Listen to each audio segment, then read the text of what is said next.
তুমি যে রোজ এক ট্রে করে ডিম খাও, তোমার কি লাভ হয় বলো তো? ডিম খেলে কলার স্ট্যামিনা বাড়ে, তুমি দেখবে আমার স্ট্যামিনা। কলা খাবে? না। प्यारी समझ गई। কি ব্যাপার, ভেতর থেকে কলা খাওয়ার আওয়াজ আসছে? শালা কলা আলাটা এখানেও চলে এসছে। কোথায় রে শালা? তুমি আমার ঘরে ঢুকে নাতিকে কলা খাচ্ছ? কি কলা কি খুব মোটা হয়ে গেছে? বুড়ো, তুমি ওকে কিছু করো না বুড়ো। আমার বন্দুকের সামনে থেকে সরে যা পূজা। না। সরে যা শালি।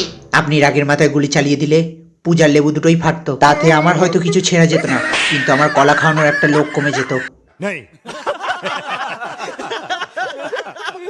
তুমি তোমার বউরে কলা খাও না বলে অন্য কেউ তার বউরে কলা খাবে না? শোন তবে, আমি যে এতদিন আমার বউরে কলা খাওয়ানি সেটা আমার কলা ছড়া বলে নয়। আমি শুধু কলা খাওয়াইনি ওই বুড়ো লোকটার মুখের দিকে তাকিয়ে, যে তার সারা জীবন কলা খাইয়ে খাইয়ে আজ মুখটা পচা কলার মতো করে দাঁড়িয়ে আছে।